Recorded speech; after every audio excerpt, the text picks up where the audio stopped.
Sales force. कभी कभी थोड़ा कंफ्यूजिंग लग सकता है ना? इतने सारे शब्द, इतने सारे कॉन्सेप्ट्स। अगर ऐसा लगता है तो आप अकेले नहीं हैं। आज हम इसके एक बहुत ही बेसिक लेकिन सबसे ज़रूरी कॉन्सेप्ट को समझने वाले हैं।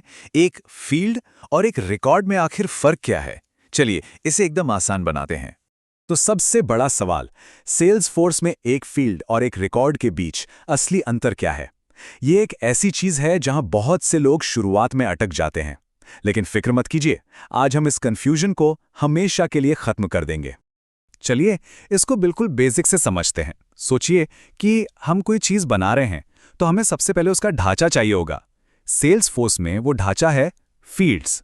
फील्ड्स को आप डेटा की कैटेगरीज या लेबल की तरह सोच सकते हैं। तो एक फील्ड है क्या? बिल्कुल सिंपल शब्दों में ये इंफॉर्मेशन का बस एक छोटा सा टुकड़ा है। सबसे अच्छा तरीका इसे समझने का है एक स्प्रेडशीट के कॉलम के बारे में सोचना, या फिर किसी फॉर्म में पूछे गए सवाल के बारे में। ये वो खाली जगह है जो पूछती है यहां पर क्या जानकारी भरनी है।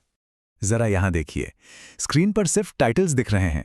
पहला नाम, ईमेल, कंपनी, फोन, बस यही तो हैं फील्ड्स। ये उन खाली डिब्बों की तरह हैं जिन पर लेबल लगा है और वो बस भरे जाने का इंतजार कर रहे हैं। यही हमारे डेटा का पूरा ब्लूप्रिंट तैयार करते हैं। बहुत बढ़िया, तो हमारा ढांचा, हमारे लेबल वाले डिब्बे तैयार हैं। अब बारी है इनमें कुछ डालने की। चलिए पहेली के दूसरे हिस्से पर चलते हैं, रिकॉर्ड्स। यहीं पर असली डेटा आता है। एक रिकॉर्ड असल में उन्हीं फील्ड्स का एक कलेक्शन है जो मिलकर एक पूरी कहानी बताते हैं, किसी एक इंसान के बारे में, एक कंपनी के बारे में या एक डील के बारे में। अगर फील्ड्स हमारे सवाल थे तो रिकॉर्ड उन सभी सवालों का पूरा जवाब है। ये स्प्रेडशीट की एक पूरी की पूरी रो है। अब देखिए, यहां सिर्फ पहला नाम का लेबल नहीं है, यहां एक असली नाम है, जेन डो। सिर्फ ईमेल का खाली खाना नहीं है, बल्कि उनका असली ईमेल एड्रेस है। जेन के बारे में ये पूरी जानकारी, ये पूरा सेट, यही एक रिकॉर्ड है। ये वो असल इंफॉर्मेशन है जो उन फील्ड्स को मतलब देती है। और अब आता है वो आहा मोमेंट, वो पल जब सब कुछ एकदम क्लियर हो जाएगा। चलिए इन दोनों कॉन्सेप्ट्स को एक साथ जोड़कर देखते हैं और स्प्रेडशीट वाली मिसाल को पूरा करते हैं। ये स्लाइड सब कुछ समझा देगी। अब जरा ऊपर से नीचे देखिए। पहला नाम, ईमेल, कंपनी के जो कॉलम है वो हैं हमारे फील्ड्स। ये तय करते हैं कि हम कौन सी जानकारी इकट्ठा करेंगे। और अब बाएं से दाएं देखिए, हर एक रो, जैसे जेन डो की पूरी लाइन, एक रिकॉर्ड है। ये अपने आप में कंप्लीट आइटम है। तो बस इसे ऐसे याद रखिए, फील्ड है कॉलम तो रिकॉर्ड है रो, फील्ड है सवाल तो रिकॉर्ड है जवाब, फील्ड है कैटेगरी और रिकॉर्ड है उस कैटेगरी का एक आइटम। अगर ये सिंपल सी तुलना याद रह गई तो आप कभी कंफ्यूज नहीं होंगे। ठीक है, समझ गए। फील्ड कॉलम है, रिकॉर्ड रो है। पर इससे फर्क क्या पड़ता है?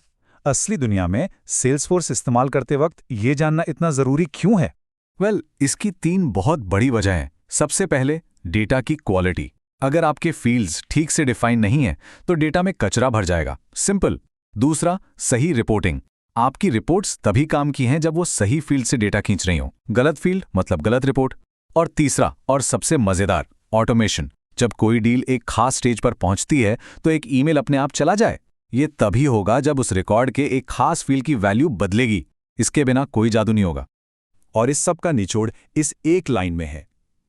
फील्ड्स के एक साफ ढांचे के बिना रिकॉर्ड्स का कलेक्शन सिर्फ डेटा का रायता है। इसे ऐसे सोचिए, बिना कॉलम के एक स्प्रेडशीट किसी काम की नहीं होती। सेल्सफोर्स में भी बिल्कुल यही सच है। स्ट्रक्चर ही सब कुछ है।